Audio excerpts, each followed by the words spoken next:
50 to 80% discount సరే, నాణ్యత ఉందా? Don't worry. ఏ ఫ్యాక్టరీలో అయితే మిగతా బ్రాండ్స్ మందులు తయారు చేయబడతాయో అదే ఫ్యాక్టరీలో మెడ్ ప్లస్ బ్రాండ్స్ మందులు కూడా తయారు చేస్తారు. Best quality, best price, always Med Plus. Sir దేశ రాజకీయాలపై ఈ మహారాష్ట్ర ఎఫెక్ట్ ఏమైనా పడుతుందా? అంటే దేశ రాజకీయాలు ఇప్పటికిప్పుడు ఏమీ ఛాలెంజ్ లేవు, పరీక్షలు లేవు. మనకు 2029 వరకు ఎలక్షన్ లేవు. అంటే జమిలీ అంటున్నారు, జమిలీకి ఒక స్కోప్ ఉంటుంది. ఇప్పుడు మహారాష్ట్ర విజయం బీజేపీకి ఒక ఒక అద్భుతమైన కాన్ఫిడెన్స్ ఇస్తుంది. హర్యానా గెలిచారు, మహారాష్ట్ర గెలిచారు.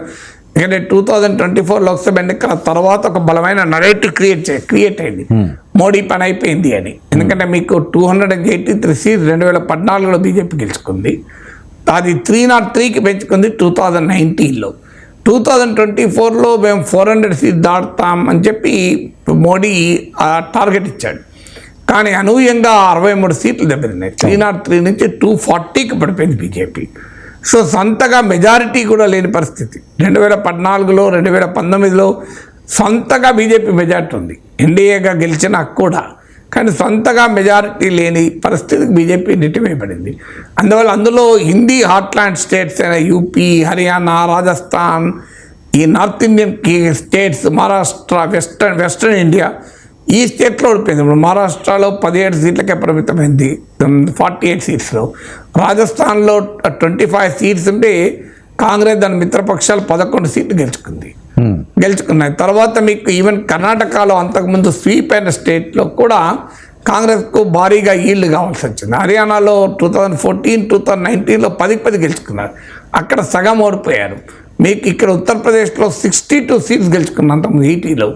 ఇప్పుడు బాగా దెబ్బతిన్నారు లోక్సభ ఎలక్షన్స్లో. దీనివల్ల మోడీ మ్యాజిక్ అయిపోయింది, Modi is on the way out అనేటువంటి ఒక నరేటివ్ బిల్డ్ చేయగలిగారు. సో ఆ నరేటివ్ని ఇప్పుడు మా హర్యానా ఎన్నికలు పంక్చర్ చేశాయి. అందులో హర్యానా చిన్న స్టేటు, అక్కడున్న ప్రత్యేక పరిస్థితుల్లో ఎవరైనా అనొచ్చు. అందువల్ల మహారాష్ట్ర రిజల్ట్తో ఖచ్చితంగా మోడీ, బీజేపీ కాన్ఫిడెన్స్ లెవెల్స్ చాలా బలంగా బూస్ట్ అవుతాయి. సో ప్రజల్లో కూడా మోడీ బీజేపీని ఓడించడం అంత సులభం కాదు. కాంగ్రెస్కి ఇప్పుడు 100 సీట్లకు నియర్లీ 100 సీట్స్కి పెరిగినా కూడా కాంగ్రెస్ రివైవల్ ఈ స్టిల్ ఏ ఫార్ ఐడియా. ఇక యునైటెడ్గా ఇండియా కూటమి ఎమర్జ్ అయ్యాక వచ్చిన వాతావరణం ఇవన్నీ కూడా క్వశ్చనబుల్గా మారుతాయి. అయితే దేశ రాజకీయాలు చాలా డైనమిక్గా ఉంటాయి. ఒక ఎన్నిక మరో ఎన్నికకి ఎప్పుడు పోలిక ఉండదు. చాలా వేగంగా రాజకీయ పరిణామాలు మారుతూ ఉంటాయి. మీకు ఉదాహరణ మహారాష్ట్ర కదా, లోక్సభ ఎన్నికల్లో 17 సీట్లు 48లో 17కు పరిమితమై ఈవెన్ బీజేపీకి అయితే 9 సీట్సే వచ్చాయి. అలా ఒకప్పుడు 23 out of 25 గెలుచుకున్నారా. ఆ రాష్ట్రంలో 28 సీట్స్ పోటీ చేస్తే 9 సీట్స్ వచ్చాయి. అజిత్ పవార్కి అయితే ఒకటే సీట్ 4 సీట్లలో పోటీ చేస్తే.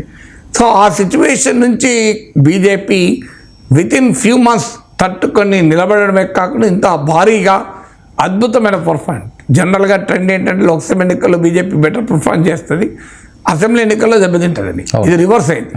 మహారాష్ట్ర రివర్స్ అయింది, హర్యానా రివర్స్ అయింది.